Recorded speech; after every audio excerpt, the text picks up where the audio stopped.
নমস্কার, আমি অ্যাস্ট্রোলজার মনীষা শাস্ত্রী বলছি। আমাদের রাশিচক্রের 12টি ভাব আছে, আর এই 12টি ভাবের মধ্যেই কিন্তু 9টি গ্রহ থাকে, আর 9টি গ্রহের সাথে 27টি নক্ষত্র থাকে। তাহলে 12টি ভাবের মধ্যে যখন 9টি গ্রহ থাকছে, এবার কার মানে কোথায় বসে আছে কোন গ্রহ, সেটা তো যার যার পার্সোনাল রাশিচক্র বেরোবে date of birth, time of birth অনুযায়ী।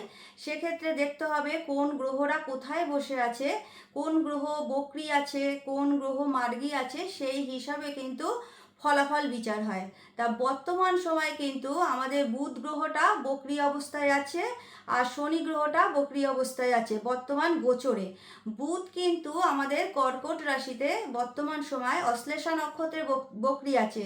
আর এই বুধ কিন্তু মানে বছরে 4 মাস পর পর বক্রী হয়, আর বক্রী মানে দিনটা হয় 21 দিন। মানে বুধ গ্রহ যখন বক্রী হয়ে যায় তখন কিন্তু সে 21 দিন থাকে। তারপরেও মঙ্গল গ্রহ, বৃহস্পতি গ্রহ, শুক্র গ্রহ, শনি গ্রহ, আর এই যে গ্রহগুলো আছে এগুলো কিন্তু বছরে একবার করেই বক্রী হয়। বর্তমান সময় 29শে জুন আমাদের যে শনি গ্রহ বক্রী হয়েছে, সেটা চলবে কিন্তু নভেম্বর মাসের 15 তারিখ পর্যন্ত, মানে 138 দিন। তা সেখানে দাঁড়িয়ে পূর্ব ভাদ্রপদ নক্ষত্রে এখন শনিটা রয়েছে। আর তারপরেও যে মঙ্গল যদি বক্রী হয় সে কিন্তু 80 দিন থাকে। আর শুক্র যখন বক্রী হয়ে যায় তখন কিন্তু সে 42 দিন থাকে। আবার এক্ষেত্রে বৃহস্পতি কিন্তু 120 দিন থাকে।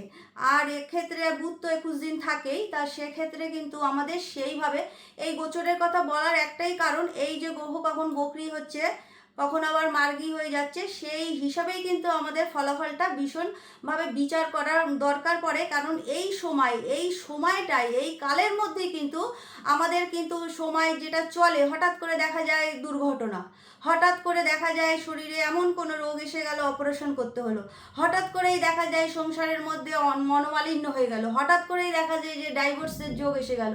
কখন হচ্ছে, কেন হচ্ছে, এইগুলো কিন্তু এই গ্রহদের বক্রী হওয়া বা গ্রহদের মার্গী হওয়া এই সময়ের মধ্যে ব্যবধানেই কিন্তু হয়ে যাচ্ছে। সব থেকে যে 138 দিন ধরে যে শনি গ্রহটা আমাদের বক্রী থাকে, সেই শনি গ্রহের বিচার কিন্তু অনেকটা কিন্তু ভাইটাল। যদি শনি পীড়িত থাকে আপনাদের রাশিচক্রে, শনির এমনিতে যে 3টে দৃষ্টি থাকে, সেটা হচ্ছে থার্ড হাউসে দৃষ্টি থাকে, সপ্তমে দৃষ্টি থাকে, আর দশমে দৃষ্টি থাকে। সেই হিসাবে তো একটা ফলাফল আসবেই মানে রাশিচক্র হিসাবে। তারপরেও যখন বক্রী হয়ে যাবে সেই হিসাবেও কিন্তু একটা ফলাফল আসবে। অনেক সময় দেখা যায় শনি যেহেতু ক্রনিক ডিজিজ দেয়, হঠাৎ করে এমন কোনো রোগ হলো সেটা কম মানে মানে চলছে তো চলছে, সারছে না, বা শনির সাথে যদি কেতু এসে যায় না, সেখানে কিন্তু রোগটা মানে নিরূপণ করতেও কিন্তু সমস্যা এসে যায়। মানে কি রোগ হয়েছে নির্ণয় করাটাই মানে প্রবলেম এসে যায়। সেখানে শনি যদি আপনাদের ষষ্ঠে আর অষ্টমে আর দ্বাদশে থাকে, সেখানে কিন্তু যদি পীড়িত অবস্থায় থাকে, বা কারোর যদি এখন শনি 7.5 চলছে, ঢাইয়া চলছে, বা শনির দশা চলছে, এখন শনি যেহেতু বক্রী হয় পূর্ব ভাদ্রপদ নক্ষত্রের কুম্ভ রাশিতে রয়েছে, সেখানে কিন্তু একটা ফল দেবে। এবার কার রাশিচক্রে কিভাবে বসে আছে সে তো ইন্ডিভিজুয়াল রাশিচক্র, সেখানে তার বিচার সেইভাবে হবে। কিন্তু বর্তমান সময় শনি যেহেতু আমাদের রাশিচক্রে একটা ভাইটাল প্ল্যানেট, সেই জন্য কার কোথায় কিভাবে বসে আছে সেটা জানার দরকার। এবার মানে সব থেকে দ্বাদশ ঘরটা যদি পীড়িত হয়ে যায় শনি, সেখানে কিন্তু বিনা কারণে ব্লেম এসে যায়, আইনি ঝামেলায় জড়িয়ে যেতে হয়। একটা কথাতেই আছে, রাহু করে নাড়াচাড়া, শনি করে ঘরচাড়া। সেখানে কিন্তু কিছু গুপ্ত শত্রু আপনাদের থেকেই যাবে, তাদের দ্বারা ক্ষয়ক্ষতি কিন্তু হবে। বিশেষ করে যদি মানে এই যে শনি দ্বাদশে পীড়িত হয়, সেখানে কিন্তু সমস্যা গুরুতর হয়।